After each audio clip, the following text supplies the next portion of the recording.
데살로니가전서 2장 13절에서 16절입니다.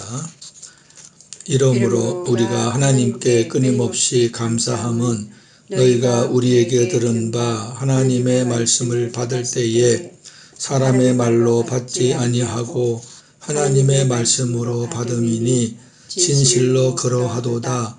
이 말씀이 또한 너희 믿는 자 가운데에서 역사하느니라. 형제들아, 너희가 그리스도 예수 안에서 유대에 있는 하나님의 교회들을 본받은 자 되었으니 그들이 유대인들에게 고난을 받음과 같이 너희도 너희 동족에게서 동일한 고난을 받았느니라. 유대인은 주 예수와 선지자들을 죽이고 우리를 쫓아내고 하나님을 기쁘시게 하지 아니하고 모든 사람에게 대적이 되어 우리가 이방인에게 말하여 구원받게 함을 그들이 금하여 자기 죄를 항상 채움에 노하심이 끝까지 그들에게 임하였느니라. 아멘. 13절에 우리가 하나님께 끊임없이 감사함은 너희가 우리에게 들은 바 하나님의 말씀을 받을 때에 사람의 말로 받지 아니하고 하나님의 말씀으로 받음이니 진실로 그러하도다. 이 말씀이 또한 너희 믿는 자 가운데서 역사한다. 이렇게 말씀합니다. 사도 바울이 데살로니가 교회를 생각할 때 끊임없이 감사하는 이유가 있었습니다. 그건 사도들이 하나님의 말씀을 전할 때, 복음을 전할 때 교인들이 그 말을 사람의 말로 받지 않고 하나님의 말씀으로 받아서 진실로 그러합니다. 즉 아멘 하는 모습을 잊을 수가 없기 때문입니다. 하나님은 하나님의 말씀을 믿음으로 아멘 하며 받는 자 안에서 역사하신다고 했습니다. 아멘이 굉장히 중요합니다. 아멘은 하나님의 말씀에 동의하는 거고 하나님의 말씀을 믿는다는 거고 그 하나님의 말씀이 이루어지기를 원한다는 고백이기 때문에 우리 성도들은 아멘 굉장히 중요합니다. 데살로니가에서 3주간 복음을 전하고 유대인들에게 쫓겨난 바울과 실라는 베레아로 갑니다. 베레아에 도착한 바울과 실라는 유대인의 회당에 들어가서 하나님의 복음을 전합니다. 그런데 뜻밖의 놀라운 일들이 일어납니다. 사도행전 17장 11절 12절 베레아에 있는 사람들은 데살로니가에 있는 사람들보다 더 너그러워서 간절한 마음으로 말씀을 받고 이것이 그러한가 하여 성경을 상고함으로 그 중에 믿는 사람이 많고 귀부인과 남자가 적지 아니하니. 아멘. 왜 베레아 교회의 말씀을 보냐면은 사도행전 17장 11절에 데살로니가에 있는 사람들보다 더 너그러워서 그런 말이 있어요. 그러니까 하나님의 말씀을 아름답게 받은 교회가 데살로니가 교회라는 것이 하나의 이제 표준이 되어 있는 거예요. 다른 교회 비교할 때 데살로니가 교회가 하나님의 말씀을 잘 받은 교회라는 것을 하나의 표준으로 삼는 교회가 됐다는 것을 보여주기 위해서 사도행전 17장을 봤어요. 근데 베레아 교회는 데살로니가 교회 사람들보다 더 너그러웠다 그래요. 너그럽다는 말을 번역을 좀 보면 개역 한글에서는 신사적이어서, 표준어 성경은 마음이 열려서, 킹 제임스 버전은 고귀하여서. 그러니까 하나님의 말씀을 잘 받는 거는 신사예요. 고귀한 거예요. 마음이 열려야 되는 거죠. 참 데살로니가 교회도 훌륭하고 베레아 교회도 훌륭합니다. 이것을 바울은 굉장히 감사하다 이렇게 고백하고 있습니다. 오늘 말씀의 이제 첫 번째 주제는 하나님의 말씀으로 아멘하는 데살로니가 교회를 바울은 잊지 못하고 늘 감사한다. 두 번째 주제에 들어갑니다. 유대인들은 복음의 대적자들이다. 14절 이하에 보니까 형제들아 너희가 그리스도 예수 안에서 유대에 있는 하나님의 교회들을 본받은 자 되었으니 그들이 유대인들에게 고난을 받은 것 같이 너희도 너희 동족에게서 동일한 고난을 받았느니라.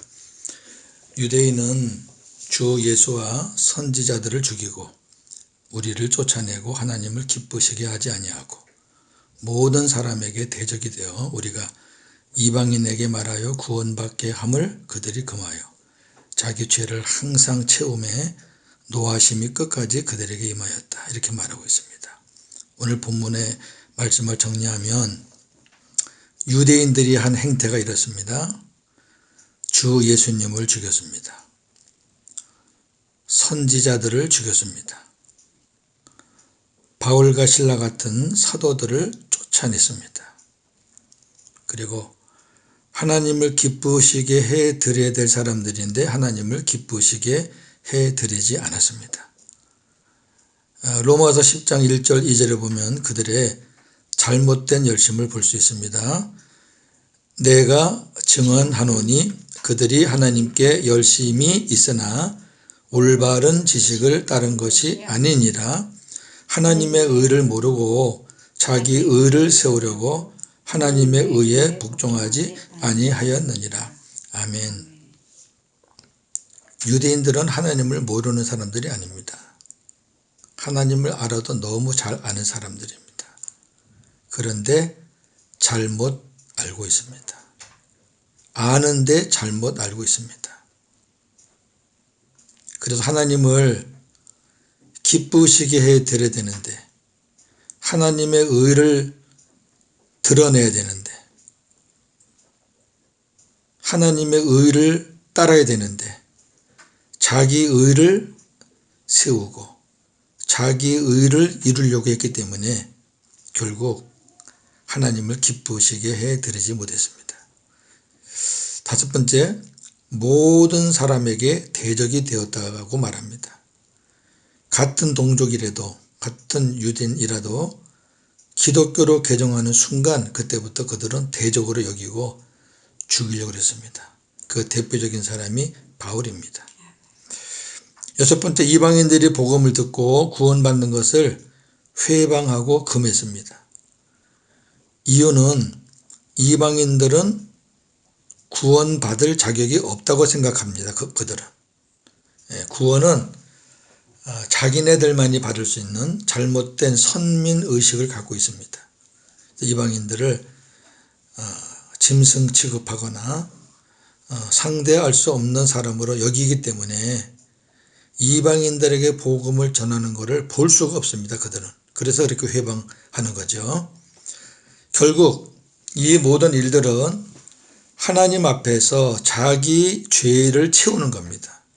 자기 죄를 차곡차곡 쌓는 거예요.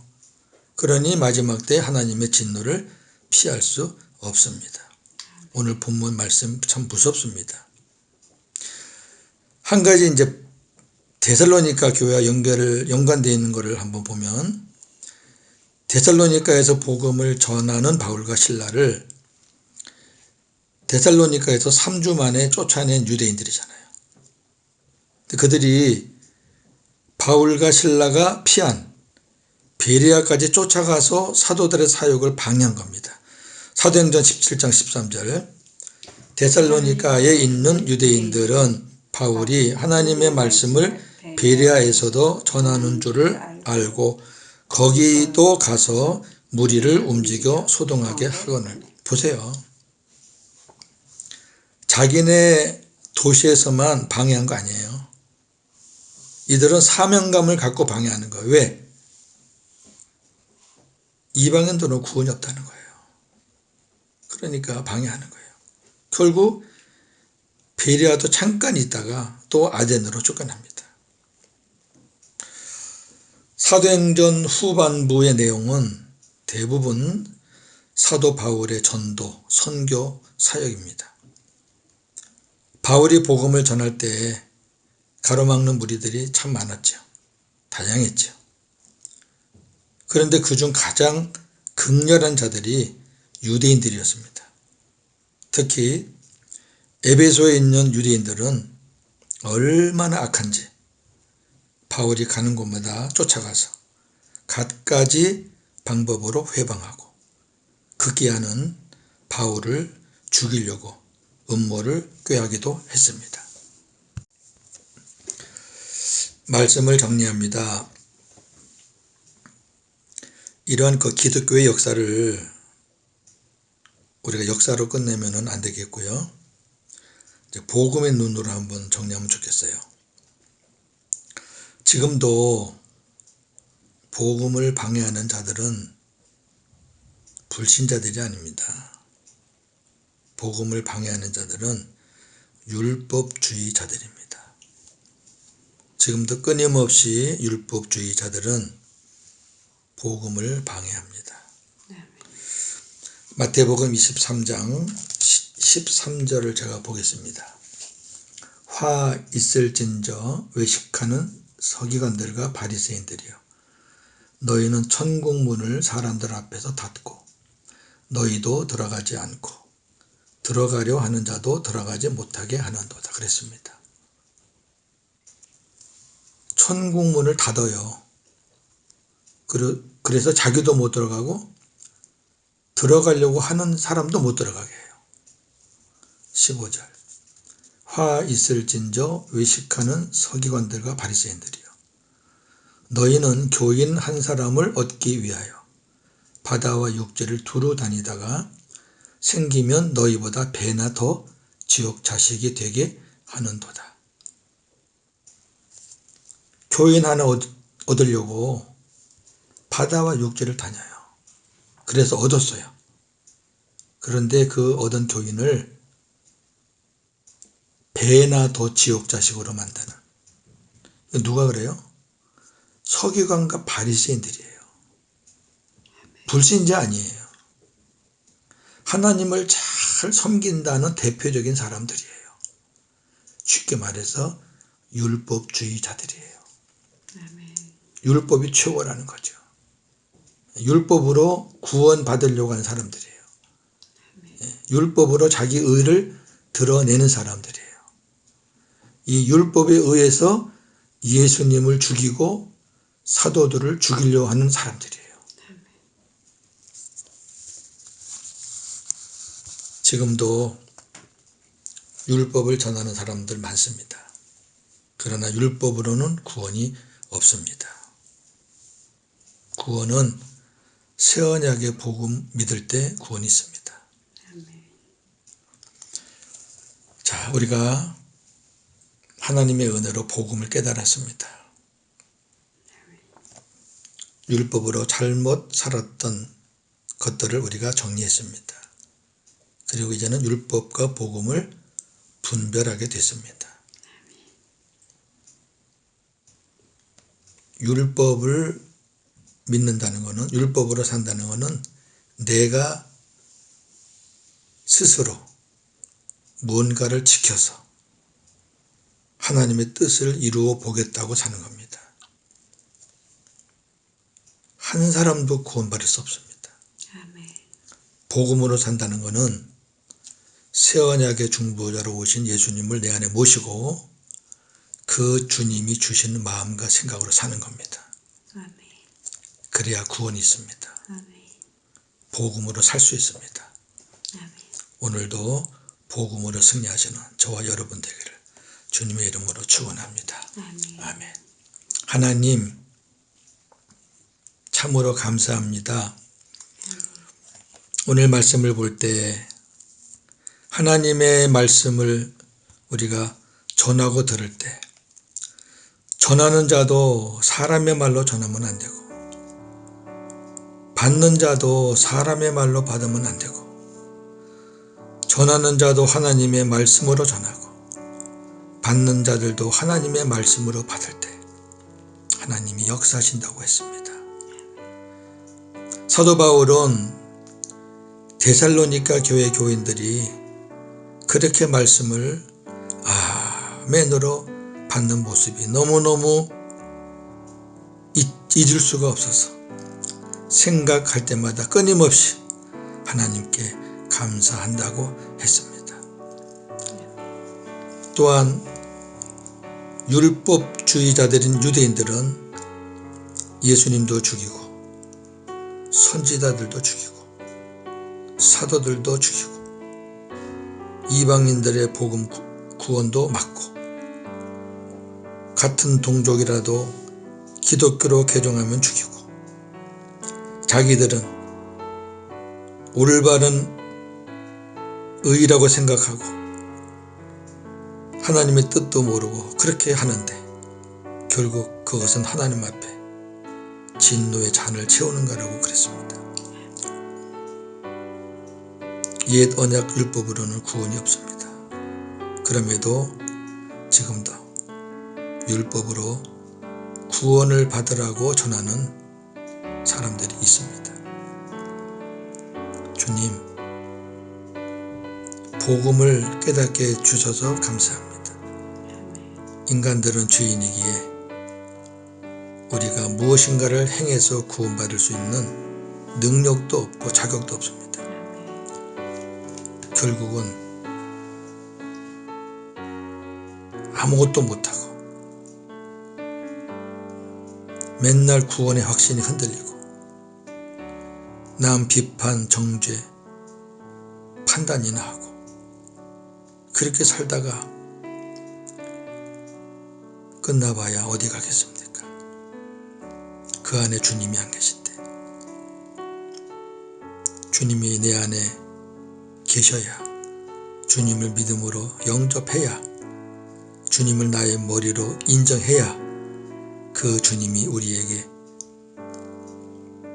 당신의 마음과 생각을 주셔서 말씀을 주셔서 우리가 주님의 마음과 생각, 주님 말씀으로 살게 되는 것이 그게 복음으로 사는 것인데 하나님 그러한 은혜를 우리 모두에게 허락하여 주시옵소서. 오늘도 복음으로 승리하는 하루가 되게 하여 주시옵소서. 예수님의 이름으로 기도하옵나이다. 아멘.